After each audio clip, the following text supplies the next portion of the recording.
16 सोमवार व्रत कथा। ओम नमः शिवाय।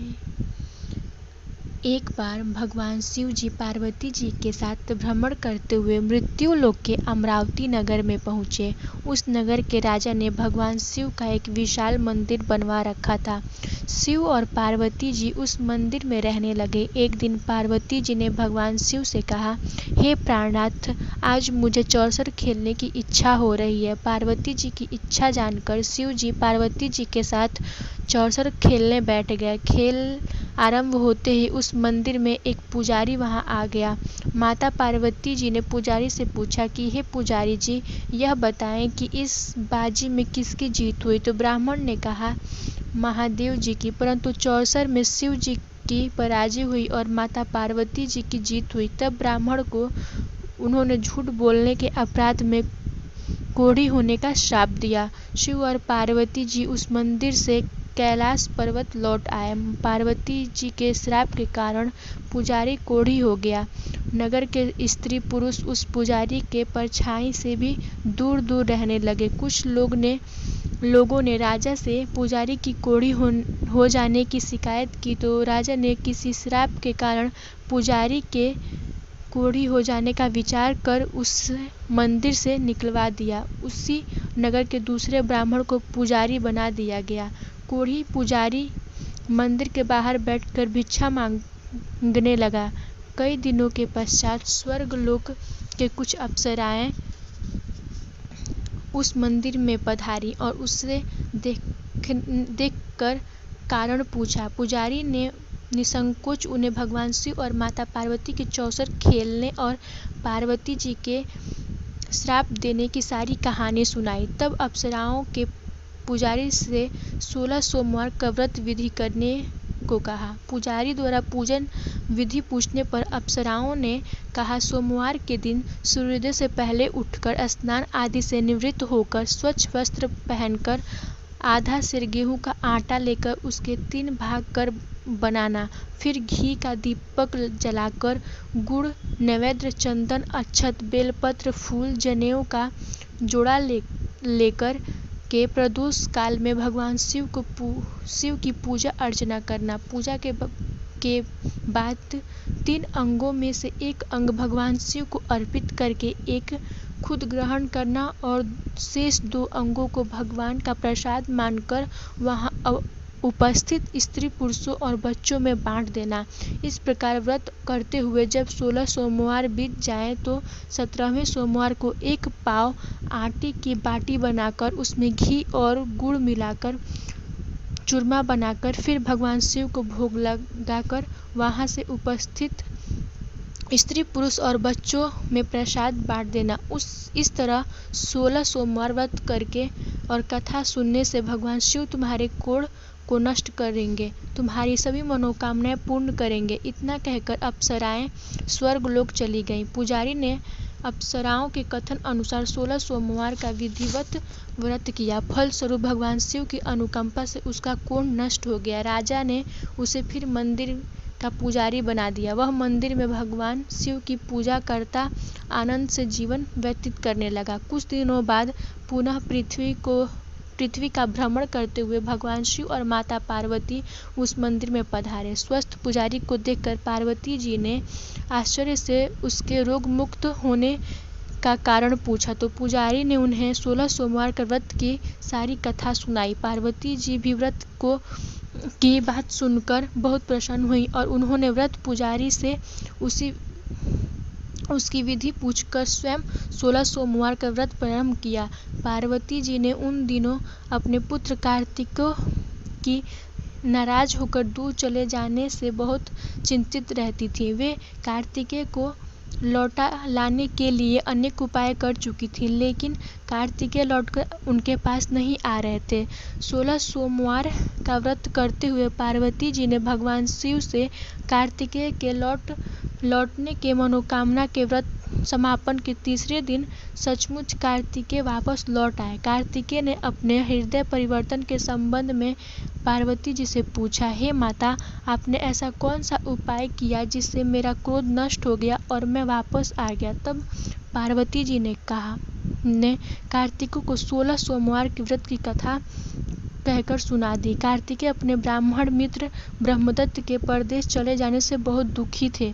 उनको वापस लौटने के लिए कार्तिकेय ने 16 सोमवार का व्रत करते हुए ब्रह्मदत्त के वापस लौट आने की कामना प्रकट की। व्रत के समापन के कुछ दिनों बाद ही मित्र लौट आया। ब्राह्मण ने कार्तिकेय से कहा, प्रिय मित्र, तुमने ऐसा कौन सा उपाय किया था जिससे परदेश में मेरा विचार एकदम परिवर्तित हो गया और मैं तुम्हारा स्मरण करते हुए लौट आया? कार्तिकेय ने अपने मित्र को भी 16 सोमवार की व्रत की कथा विधि सुनाई। ब्राह्मण मित्र व्रत के बारे में सुनकर बहुत खुश हुआ। उसने भी व्रत किया। 16 सोमवार का व्रत के समापन करने के बाद ब्रह्मदत्त विदेश यात्रा पर निकला।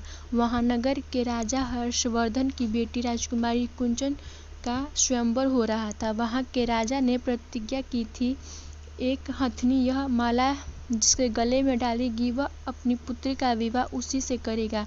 ब्राह्मण उत्सुकतावश महल में चला गया। वहां कई राज्यों के राजकुमार बैठे थे। तभी एक सजी धजी हथिनी सूंड में जयमाल लिए वहां आई। हथिनी ने ब्राह्मण के गले में जयमाल डाल दी। फलस्वरूप राजकुमारी का विवाह ब्राह्मण से हो गया। उस दिन उसकी पत्नी ने पूछा, हे प्राणनाथ, आपने कौन सा शुभ कार्य किया था जो उस हथिनी ने राजकुमारों को छोड़कर आपके गले में जयमाल डाल दी? ब्राह्मण ने 16 सोमवार के व्रत की विधि बताई। अपने पति से 16 सोमवार का महत्व जानकर राजकुमारी ने पुत्र की इच्छा से 16 सोमवार का व्रत किया। निश्चित समय पर भगवान शिव के अनुकंपा से राजकुमारी ने एक सुंदर, सुशील व स्वस्थ पुत्र को जन्म दिया। पुत्र का नामकरण गोपाल के रूप में हुआ। बड़ा होने पर पुत्र गोपाल ने भी अपने माँ से एक दिन प्रश्न किया कि मैंने तुम्हारे ही घर में जन्म लिया, इसका क्या कारण है? माता कुंजन ने पुत्र को 16 सोमवार व्रत की सारी कथा सुना दी। व्रत का महत्व जानकर गोपाल ने भी व्रत करने का संकल्प लिया। गोपाल जब 16 वर्ष का हुआ तो वह राज्य पाने की इच्छा से 16 सोमवार का विधिवत व्रत किया। व्रत समापन के बाद गोपाल घूमने के लिए समीप के नगर में गया। वहां के वृद्ध राजा ने गोपाल को पसंद किया और बहुत ही धूमधाम से अपनी पुत्री राजकुमारी मंगला के साथ विवाह कर दिया। 16 सोमवार का व्रत करने से गोपाल महल में पहुंचकर आनंद से रहने लगा। 2 वर्षों बाद वृद्ध राजा का निधन हो गया तो गोपाल को उस नगर का राजा बना दिया गया। इस तरह 16 सोमवार का व्रत करने से गोपाल की राज्य पाने की इच्छा पूर्ण हुई। राजा बनने के बाद भी वह विधिवत सोमवार का व्रत करता रहा। व्रत के समापन पर 17वें सोमवार को गोपाल ने अपनी पत्नी मंगला से कहा, व्रत की सारी सामग्री लेकर वह समीप के शिव मंदिर में पहुंचे। पति का आज्ञा का उल्लंघन करके सेवकों द्वारा पूजा की सामग्री मंदिर में भेज दी। स्वयं मंदिर में नहीं गई। जब राजा ने भगवान शिव की पूजा पूरी की तो आकाशवाणी हुई, हे राजन, तेरी रानी ने 16 सोमवार का अनादर किया है। उस रानी को महल से निकाल दे, नहीं तो तेरा सारा वैभव नष्ट हो जाएगा। आकाशवाणी सुनकर उसने तुरंत महल में पहुंचकर अपने सैनिकों को आदेश दिया कि रानी को दूर किसी नगर में छोड़ आओ। सैनिकों ने राजा की आज्ञा का पालन करते हुए उसे तत्काल घर से निकाल दिया। रानी भूखी प्यासी उस नगर में भटकने लगी। रानी को उस नगर में एक बुढ़िया मिली। वह बुढ़िया सूत काटकर बाजार में बेचने जा रही थी, लेकिन उस बुढ़िया से सूत उठ नहीं रहा था। बुढ़िया ने रानी से कहा, बेटी, तुम मेरी सूत उठाकर बाजार तक पहुंचा दो और सूत बेचने में मेरी मदद करो तो मैं तुम्हें धन दूंगी। रानी ने बुढ़िया की बात मान ली, लेकिन जैसे ही रानी ने सूत की गठरी को हाथ लगाया तभी जोर से आंधी चली और गट्ठी खुल गई और सारा सूत आधी में उड़ गया। बुढ़िया ने उसे फटकार कर भगा दिया। रानी चलते चलते नगर में एक तेली के घर पहुंची। उस तेली ने तरस खाकर रानी को घर में रहने के लिए कह दिया, लेकिन तभी भगवान शिव के प्रकोप से तेली के तेल में भरे मटके एक एक करके फूटने लगे। तेली ने भी उसे भगा दिया। भूख प्यास से व्याकुल रानी वहां से आगे की ओर चल पड़ी। रानी ने एक नदी पर जल पीकर अपनी प्यास शांत करनी चाहिए तो नदी का जल उसके संपर्क से सूख गया। अपने भाग्य को कोसती हुई रानी आगे चल दी। चलते चलते रानी एक जंगल में पहुंची। उस जंगल में एक तालाब था। उस निर्मल जल भरा हुआ था। निर्मल जल देखकर रानी की प्यास तेज हो गई। जल पीने के लिए रानी ने तालाब की सीढ़ियां उतरकर जैसे ही जल को स्पर्श किया, तभी उस जल में असंख्य कीड़े उत्पन्न हो गए। रानी ने दुखी होकर उस गंदे जल को पीकर अपनी प्यास शांत की। रानी ने एक पेड़ की छाया में बैठकर कुछ देर आराम करना चाहा तो उस पेड़ के पत्ते पल भर में सूखकर गिर गए। रानी दूसरे पेड़ के नीचे जाकर बैठी। जिस पेड़ के नीचे बैठती वही सूख जाता। वन और सरोवर को यह दशा देखकर वहां के ग्वाले बहुत हैरान हुए। ग्वाले रानी के समीप के मंदिर के पुजारी जी के पास ले गए। रानी के चेहरे को देखकर ही पुजारी जी जान गए कि रानी ने अवश्य ही किसी बड़े घर की है। भाग्य के कारण दर दर भटक रही है। पुजारी ने रानी से कहा, पुत्री तुम कोई चिंता नहीं करो, मेरे साथ इस मंदिर में रहो, कुछ ही दिनों में सब ठीक हो जाएगा। पुजारी के बातों से रानी को बहुत सांत्वना मिली। रानी उस मंदिर में रहने लगी। रानी भोजन बनाती तो सब्जी जल जाता, आटे में कीड़े लग जाते, जल से बदबू आने लगती। पुजारी भी रानी के दुर्भाग्य से बहुत चिंतित होते हुए बोले, हे पुत्री, अवश्य ही तुमने कोई अनुचित काम किया है जिसके कारण देवता तुमसे नाराज हैं और उसकी नाराजगी के कारण ही तुम्हारी यह दशा हुई है। पुजारी की बात सुनकर रानी ने अपने पति के आदेश पर मंदिर में न जाकर शिव की पूजा नहीं करने की सारी कथा सुनाई। पुजारी ने कहा, अब तुम कोई चिंता नहीं करो, कल सुबह सोमवार है और कल से तुम 16 सोमवार का व्रत करना प्रारंभ कर दो। भगवान शिव अवश्य तुम्हारे दोषों को क्षमा करेंगे। पुजारी की बात सुनकर रानी ने 16 सोमवार के व्रत प्रारंभ कर दिए। रानी सोमवार का व्रत करके शिव की विधिवत पूजा की, अर्चना की तथा व्रत कथा सुनने लगी। तब रानी ने 17वें सोमवार की विधिवत व्रत का समापन किया तो उधर उसके पति राजा के मन में रानी की याद आई। राजा ने